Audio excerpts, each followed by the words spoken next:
Ryan Reynolds here from Mint Mobile with a message for everyone paying big wireless way too much. Please, for the love of everything good in this world, stop. With Mint, you can get premium wireless for just $15 a month. Of course, if you enjoy overpaying, no judgments, but that's weird. Okay, one judgment. Anyway, give it a try at mintmobile.com/switch.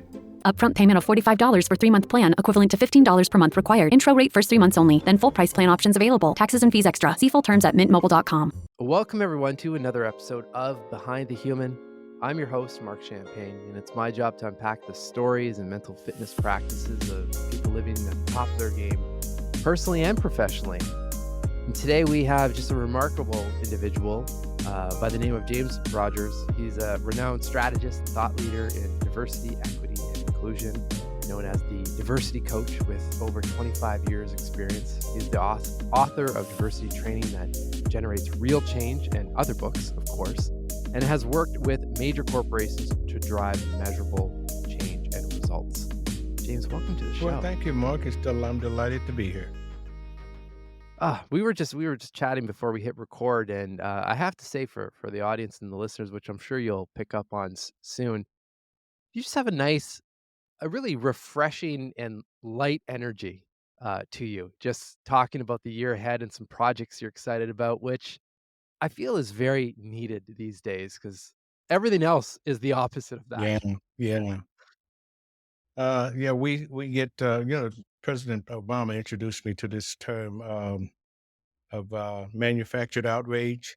We live in a society where we feel like we need to be outraged about something, so we just find something and we manufacture it and we meme it and we spread it, and before you know it, we've got angst that is unfounded. So I try to maintain part of my life philosophy is something I call equanimity. If you read a lot of spiritual literature as Yeah. well as poems, it'll teach you about don't get too high, don't get too low, stay even keel, because Yeah. we use this phrase all the time, this too will pass. We think about the bad times. Oh, that's going to pass. But guess what? The good times are going to pass too. So, Well right. said. Well said. Yeah. That is a good point. You're right, but we don't think about Yeah. that. It's so true. That's so Yeah. true. Okay, before we dive into a couple topics, I want to give you the same question every guest gets, and that's actually to try to avoid job titles and labels that we put on ourselves and so forth with our work. And that's just, who are you? If you think of that question today, who are you? Yeah. So I am, by definition, a wisdom provider. Ooh, I like The that. one thing that I have, I guess 40 years ago, was writing in my journal, and I said, well, why am I here? What is my purpose? And I landed on gathering wisdom from as many places as I could so that I'm in a position to share it when it is needed by others that I support. So that husband of 56 years, father of 5, Mm. grandfather of 13, great grandfather of 4. Those are the things that define me. Family is always first, but I believe that I was put here to add value to the universe, and I'm steadily trying to do that. Even at Yeah, I won't say in advance, even as being a gentleman of a certain age, I still think I got a lot of runway ahead in terms absolutely. of ability to impact people and set them on the right. Do you remember what triggered you to ask that question 40 years ago? Oh, it was 40 years ago. I was Yeah. at the point where I was beginning. If you read my book, Finding Truth Without Losing Faith, it tells a little bit about my spiritual journey. Yeah, right. And from being a religious person to being a spiritual seeker. And it was about that time, 40 years ago, that I was making that transition of Mm. really finding out, rather than, I tell people all the time, you look, I get an A in Bible, I get an A in church. I can church with the best of them. But I figured there was something bigger than that. There was a truth out there. And I saw so many people abandoning their inherited religious traditions and seeking that truth. And what I had to realize is, as I looked at all of the faith traditions in the world, they all basically say the same thing. They're packaged differently, Mm. use different language, but the fundamental truth of them is always the same thing. And so once I did that, I figured out that I was free to explore truth wherever it may be found. And that's really kind of what triggered the whole idea. So what am I here for? I'm not here to Yeah. transmit Christian wisdom. I'm here to transmit wisdom from wherever it may be Wisdom. found. Yeah. And that's been a blessing for me. So, oh, I mean, I have listeners are for sure begging me to ask this question. I mean, because I know you've studied many of the religion and spirituality and just different ancient philosophy and traditions and so forth. So, what was that answer that you came to?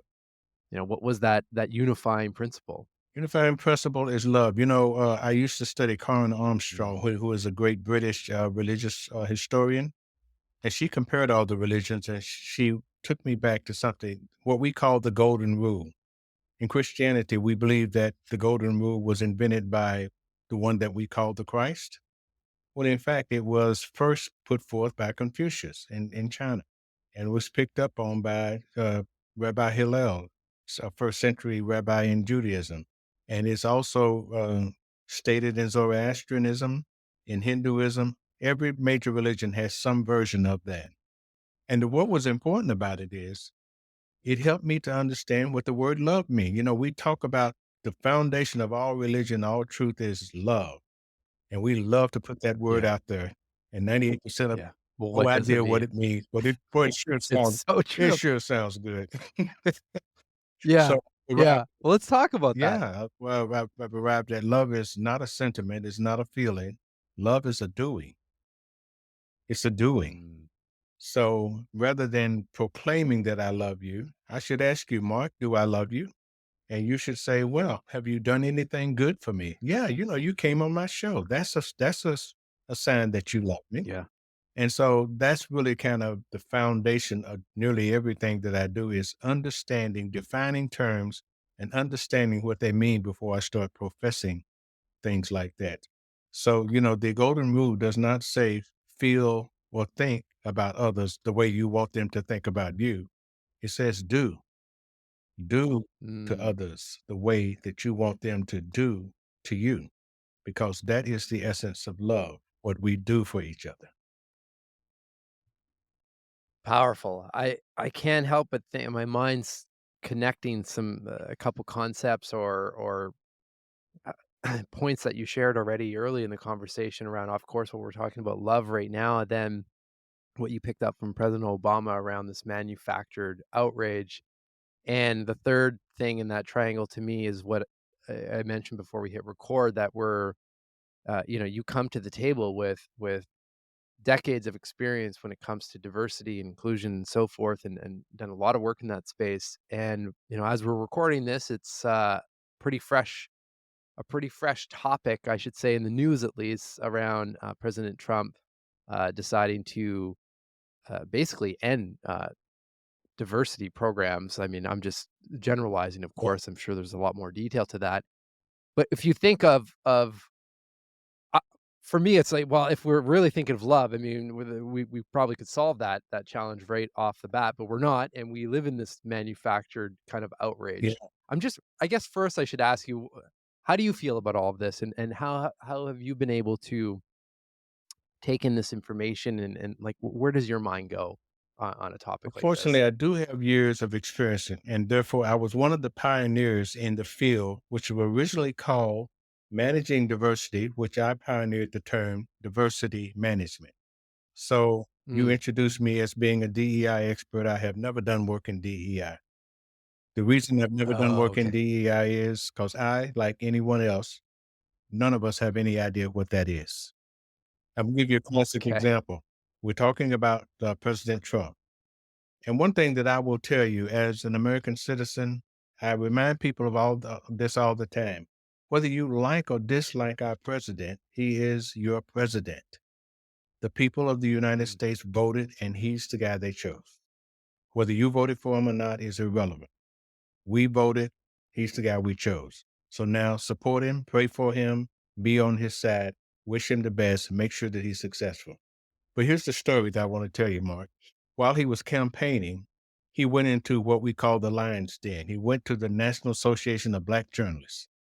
He was, being bold and going into there with all of these primarily very, very blue liberal journalists were there. And the first question they asked him, President Trump, do you believe that Kamala Harris is a DEI hire? And he turned the question right back on them. He said, well, first of all, let's get clear. What is DEI? And what I Mm. noticed being a veteran of the field is they didn't know. And he didn't know. And what's important is no one thinks they need to know. It is just a label to put on something that if you're blue, you're in favor of it. If you're red, you're against it. Well, no Yeah. one ever asked the question, well, what is it? And what's the benefit of it? And what do we get out of it? And how do you practice it? And what's the outcome? None of those questions are ever asked. This is what I call meme thinking. We adopt memes. Somebody out in the Yes. universe that if you are a MAGA republic, you are totally against DEI. When you're told that, Mhm. you don't ask the logical question, what is it that I'm against? And if you're Yeah. for it, you don't ask, what am I supporting? And so we spend all Mhm. of our energy on stuff that doesn't matter because we don't understand what the stuff is. And that's the key. When people ask me, what do you feel about DEI dying? I said, let it die. Let's spend our energy on fixing the real problem, which is Yeah. Let's creating, get to the core. which Yeah. is creating an environment where everybody has a fair shot. Everybody can compete equally. Everybody can contribute fully to the outcomes of the organization. That's all we really want. We don't need a label to put under it. Let's just create an environment where humans can be humans, working together productively, comfortably, and consistently. So well said. I mean, obviously, you've worked in the space for so long. Like the nice thing, and what I was excited about regarding one of the elements I was excited about with this conversation is that you have the 40,000-foot view because it's not like you've just entered into this world and this kind of work, right? So there's probably less like shock and awe when these things happen. You're like, okay, seen one of those before. It's maybe got a different dressing of some sort, but I've been there, done that, and you're able to. I love it. I mean, as someone who studies questions, you're able to ask the questions that actually get to the heart of the matter and have, an intelligent conversation and not again this I keep coming back to this manufactured outrage and these memes and because that's all you see, right? Even your bio, which I'll make sure the show notes are adjusted. I typically I've been playing around with chat GPT to create these short bios. And it isn't it interesting because so your bio is from that. Yeah, And and to your point, you haven't like, that's not the language you use, but it's just yeah, automatically tacked on to your right. bio. It's crazy. Because that's what's out in the universe. The chat GPT Yeah, goes out and finds out what are people talking about as it relates to diversity? DEI. Oh, Jim working yeah, in diversity, so he must be a DEI guy. So yeah, that's what you get, and that's why you have to be very careful in the early days. I'm a tech geek also. In the early days of AI, you got to be very careful that it doesn't yeah, give you a generic wrong answer as opposed to a specific right answer. yeah. Well, lesson learned on this side. I mean, normally it's been pretty good, but like I said, I will update that for the actual show No notes. problem. So so where are you at right now for if we as we look into 2025, whether it's the topic we've been speaking about or other projects on your radar, like what's got you asking the big questions? It is around, I've done a lot of exploring for wondering why diversity management is a simple, elegant, effective discipline. When it's practiced, it gets results. And I have been Mhm. puzzling for years about why is it it's been so hard for people to adopt this idea. And so I've gone back and I blamed the DEI practitioners, the chief diversity officers. I said, no, it's really not their fault. Then I blamed the CEOs who appoint them out of ignorance and out of desire to keep it off of their plate. And I said, well, they're only doing what they know to do. And then I finally figured out it is this whole idea that we flood the marketplace with political and social activism and we let them hijack the conversation. I'm not against Yeah. political or social activists, but we on the business side have to be careful not to let them hijack the conversation. The conversation around diversity management was enterprise performance. The fact is, we don't have a choice. We're going to have a large range of diversity in our workforce, and we've got to be able to manage that mix. And that, by the way, is the definition of diversity. It's the collective mix. It is not black or female, gay. It is the collective mix of all the Hmm. employees on the team. We've got to be able to manage that mix so we continue to get world class results. Boom. That is the answer. That is it. That's the objective. That's the goal. And that reminds me, Nietzsche said, the most fundamental form of human stupidity is forgetting what we were trying to do in the first place.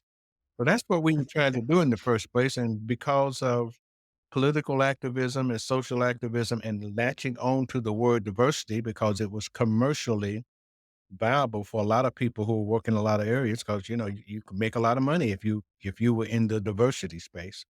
If you were really Yeah. promoting racial equality, and you're not so much. If you're promoting gender equity, maybe not so much. But diversity, that's the silver spoon. That's how you make money. And so it's gotten Yeah. perverted and co-opted and all of that stuff so that we've lost sight of the meaning and the purpose and what we were trying to do in the first place. So part of what I'm trying to do is to bring that discipline back, to get people to just stop for a minute, take a breath, which is why I am not at all upset about the death of DEI. And to your earlier point, I've been at this nearly 40 years. This is the sixth time I've seen diversity die. The sixth time. This is not the first. So when a lot of young practitioners come, oh, Dr. Rodgers, ain't it awful that they killing DEI? I said, uh, it wasn't awful the first time. It wasn't awful the second time. It's just an evolution. The unfortunate thing Yeah. about it is every time it gets restored, Mark, is it gets further and further away from the original intent. So we're still calling Mm. it diversity, inclusion, and a whole panoply of other letters. Well, that's something I call Yeah. language roulette. We just make up new letters as though we were Yeah. introducing a new concept, and we never do. Uh, the fact is, because it has not demonstrated commercial value inside enterprises, that's why it gets dropped after a while. So any organization that's holding on to it is usually holding on to it out of guilt, not out of business necessity. Sure. So how do we do it better? What's your approach? Yeah, and again, having seen this play out time and time Hmm. again, what are the things that we can? I mean, there's language, obviously, and so forth, or labels, but is what are some principles that could be good guiding principles, principles, I guess you could say, to actually get it right Yeah. or better? Let's just even start with better. Yeah. Well, shifting the language, first of all, we realize that humans, just like if you think about biodiversity, Yeah. biodiversity cannot be defined by the life of the bald eagle. Biodiversity is the Mm. entirety of the flora and fauna that makes up this magnificent planet we live on. It's all of that. Well, human diversity is likewise. If you go out and pick the best for your teams, they're going to come back looking different, thinking differently, having different values, having different mindsets, and different life experiences. That's your challenge. Your challenge is not to figure out how to manage Black people or how to manage white Canadians or how to manage any particular cohort. It is, this is the mix I've got. Now, how do I manage it Yeah. so that I get the best out of each member and I get the best out of the mix of this team? That is simply what the challenge is. And so if we go back, Mm. I have a simple formula for big issues like this. Number one, define your term. That's what Socrates taught us. Don't get a conversation Yeah. started until we both know what we're talking about. Just like I was telling you about love, we could talk about love all day, and you and I be talking about totally different things. But first of all, let's Yeah. define our terms. Number two, keep it simple. And to simplify something is not an easy thing.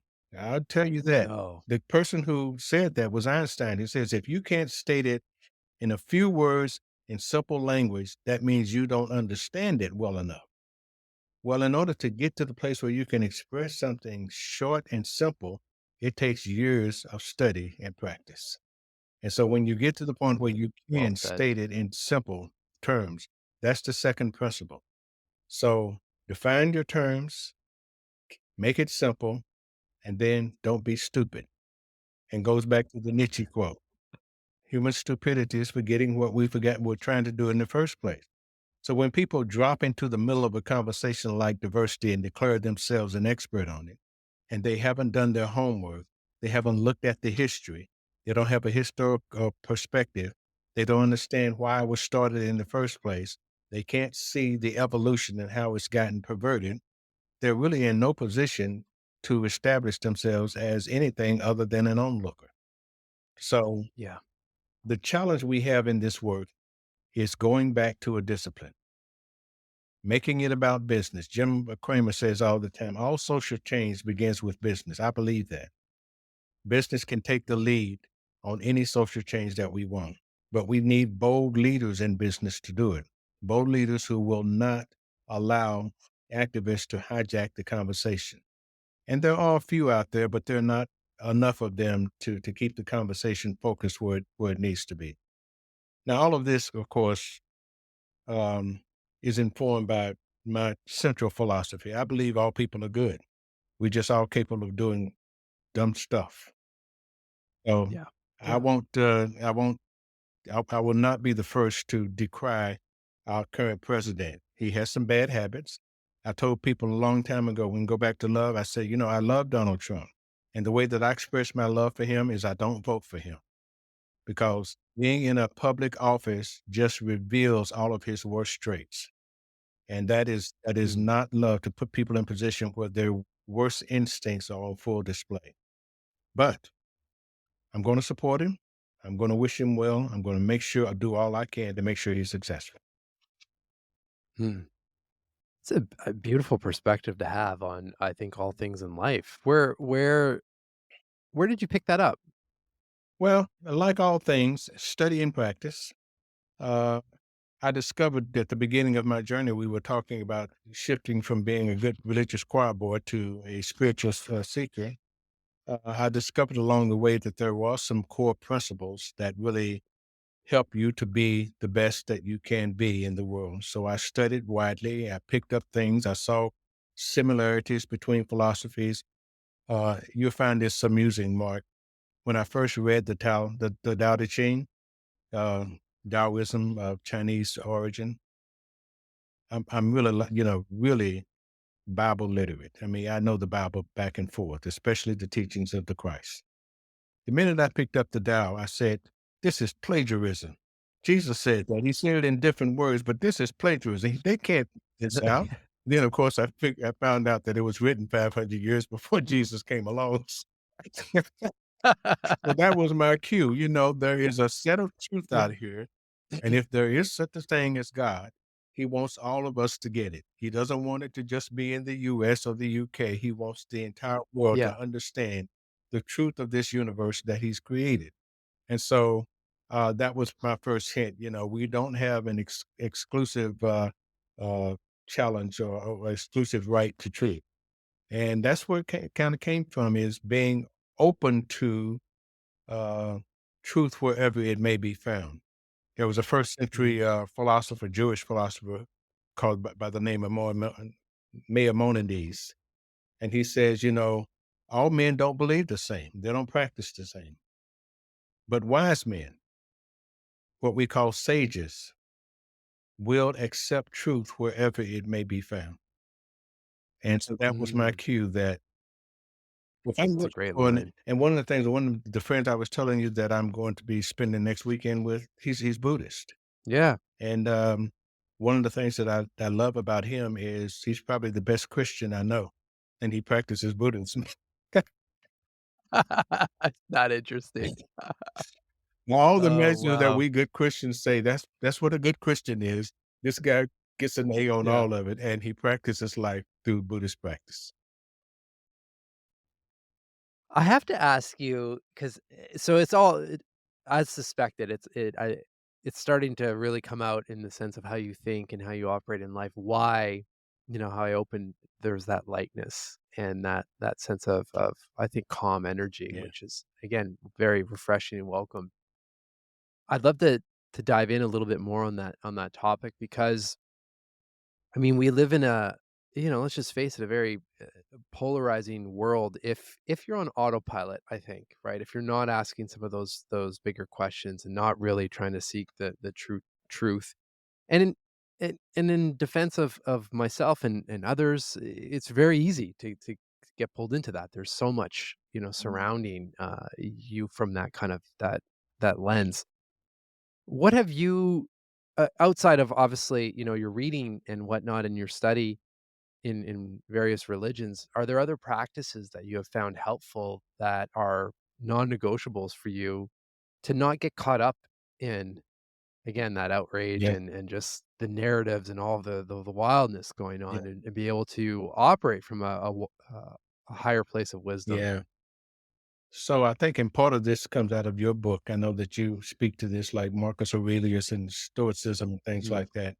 But one practice that I never failed, I have a circadian rhythm. I go to bed at 11, and for some reason, I'm awakened around 2 or 2:30. In the early days, I used Okay. to say, "Oh boy, this is annoying," and let me get back to sleep. But I finally figured out that was my time for meditation. So I always get up at 2 or 2:30 and I meditate Okay. at least an hour. And when I say meditate, this is not prayer. This is not thinking about some scripture.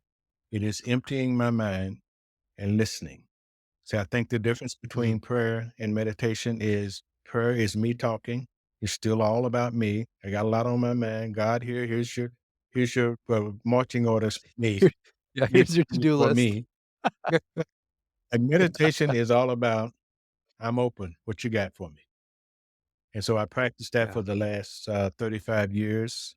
I used to do it in short spurts, and then I read a book by Desmond Tutu and the Dalai Lama, Mm. and both of them meditate at least 2 hours at each sitting. Yeah. So I'm saying, wait a minute, I've been underperforming here. So I usually do about an hour and a half of meditation every morning.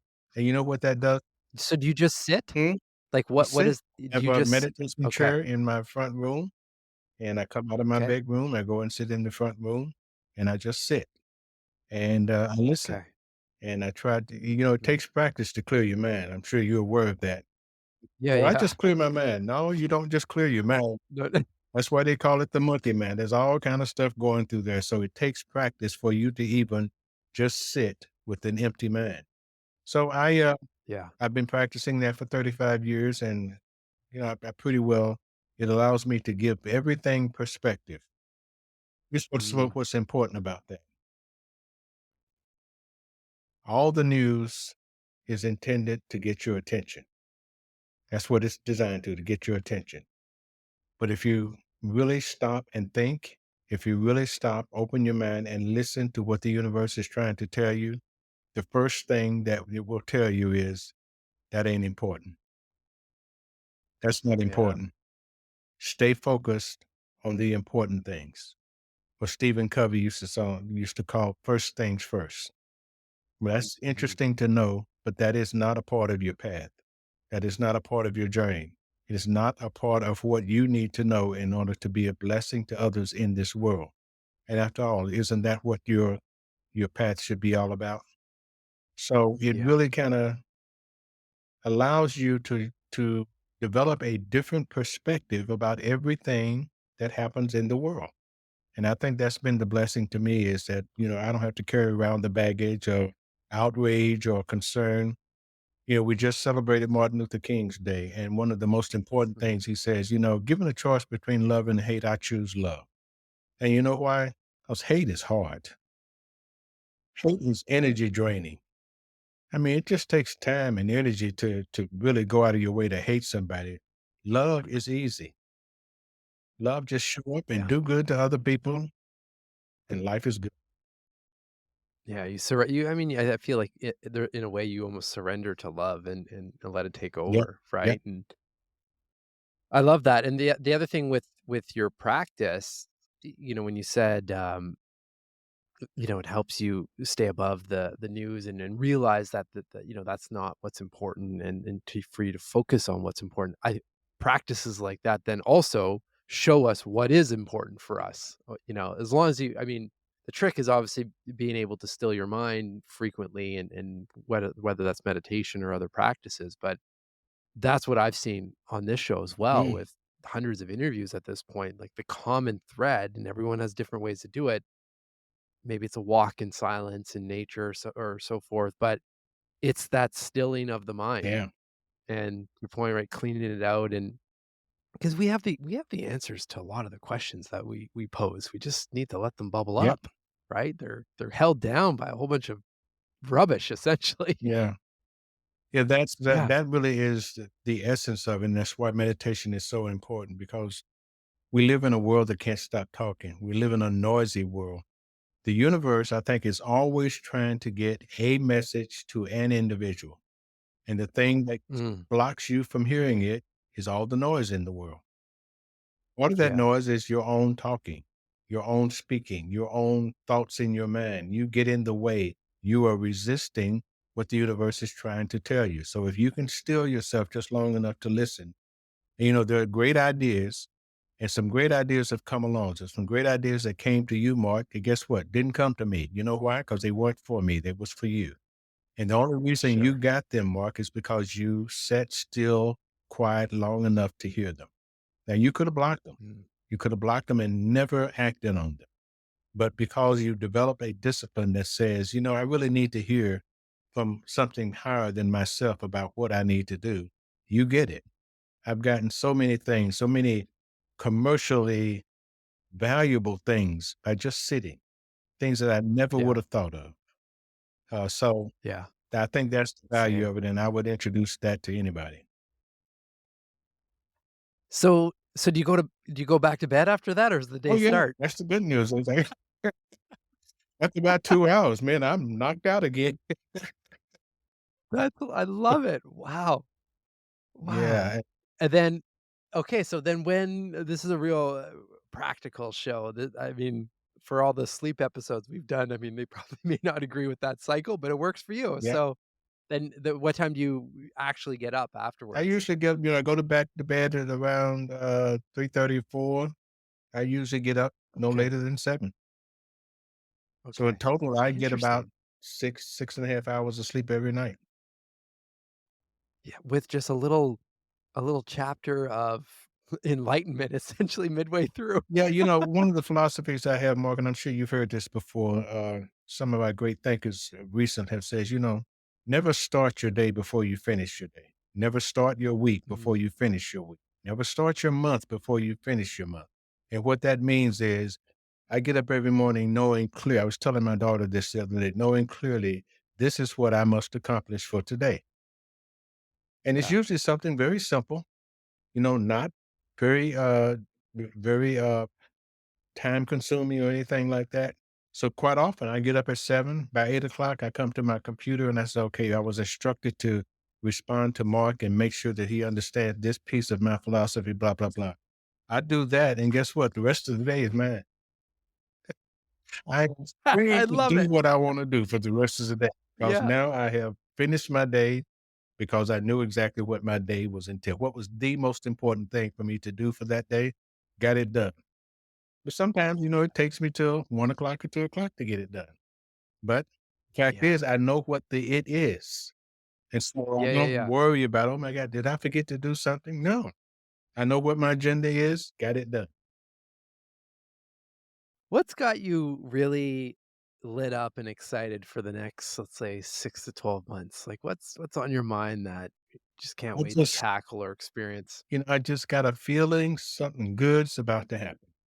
And then what I've Mm, learned is I don't know and I don't need to know precisely what it is. But like I told you, I am focusing my attention on bringing people back to the discipline of diversity management and helping people to understand how how the corporate world really works. For instance, the kids who are in my executive academy are mostly technology black executives. They're executive level, but they're dealing technology. And many of them are still caught up on this idea that because of my brown skin, that's why I'm not the CEO. And I have to disabuse them of that. You're not CEO yet because you haven't played the game well yet. You played the game in Mm, terms of performance. Yeah, you're a hot shot technologist, but you're not going to get to the top of the house without having the kind of relationships that you need to get to the top of the house. You're not going to yeah. work your way to CIO or CEO. You're going to develop the relationships so someone will reach down and pull you up to CIO and CEO. Someone else has Mhm. got to be a part of that formula. And once you understand that, you will not spend all of your time and energy lamenting the fact that as good as I am, they should have promoted me last week. Well, no, they didn't promote you because you didn't play well. Go and play the game well and you will win.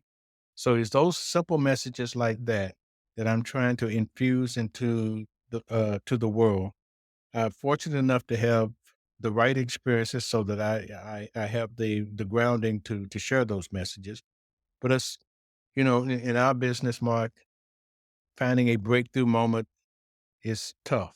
And what I've learned is I can't make it happen, but I just have this feeling that this year something's going to break through. Ah, I love that energy. I mean, I have a similar feeling as well. I mean, and I assume it's probably something again, I don't know what it is either, but there's this feeling. The only way I can describe that to people, it's almost like it's the lead up to a really exciting vacation Yeah. that Yeah. you're pumped to go on, right? It's almost usually the lead up and the planning that is what's the journey, Yeah. really, if you think about it, Yeah. that brings in that level of energy. And I also feel that around this year, and it's a good place because I felt the opposite too. Yeah. So I'd rather this Been one. in both places. So yeah, oh, this, Yeah, you feel a funk coming on. And I prefer this feeling, right? exactly, exactly. Is there, just as we wrap, is there kind of a final message or something you'd love to leave us with? I mean, I'm just you can see I'm just smiling ear to ear, and I'm already so grateful just for the time we've had together. But if there's anything else you'd love to leave with us, please do. Well, I was told by a friend, I was at a conference and people were talking in all these obscure language about the topic. It was about diversity management. And I got up and I made two sentences summarizing what had been said. And the wife of one of the panelists pulled me aside. She says, "You have the best ability I've ever seen to summarize and simplify complex stuff."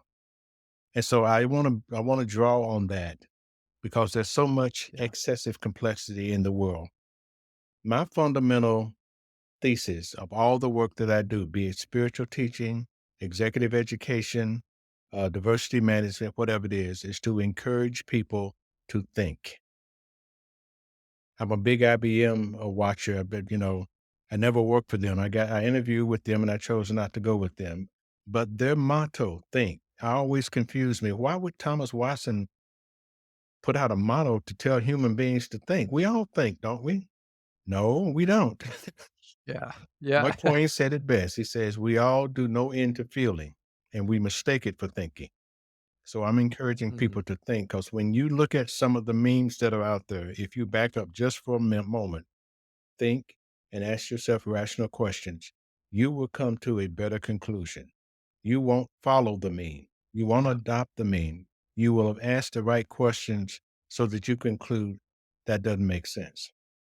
You know, um, a recent comment from Bertrand Russell really caught my attention. He says, the fact that an idea is generally accepted as true is no indication that it's not totally absurd. And the only way you get to understand that it's totally absurd is to back up and think, and not get caught up in the meme adoption. Well said. Yeah. Yeah, you're so right. I mean, and this is where I mean, I'm biased in the world of questions. I feel like a good question gives us the luxury of a nice Yeah. pause. Because you're right. I mean, it's somehow we've found ourselves on this like people mover or autopilot, and okay, yeah, yeah, I'm doing this, go here, go there, and everything in our society is kind of geared to that. Yeah.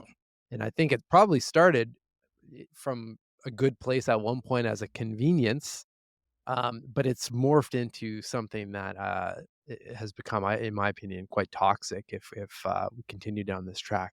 Because you're right, if we were to stop and not follow the memes and actually be humans and ask the questions and think, we'd have such different outcomes with Yes. a lot of these big Yep. topics, right? Because if you're like, well, wait a second, I mean, that doesn't make sense. And is that me?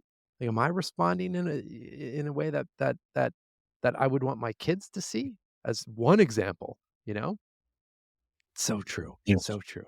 Ah, brother, you are a gift to this planet and to us in this conversation. I'm just so grateful that we were able to connect and make this happen. And I'm excited for the journey ahead, and I'm excited to see what that new opportunity or whatever that energy is leads to, that's floating around in your ecosystem right now. And thank you for what you do. Thank you, Mark. Thank you It's for what been you do. delightful to have this conversation with you. I really do appreciate it, and I wish you all the best. Stay in touch. Will do.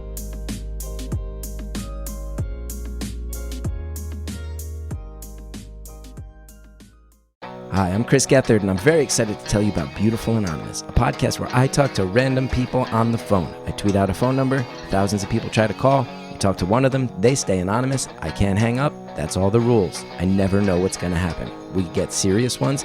I've talked with meth dealers on their way to prison. I've talked to people who survived mass shootings.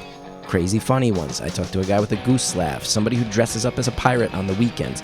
I never know what's going to happen. It's a great show. Subscribe today, Beautiful Anonymous.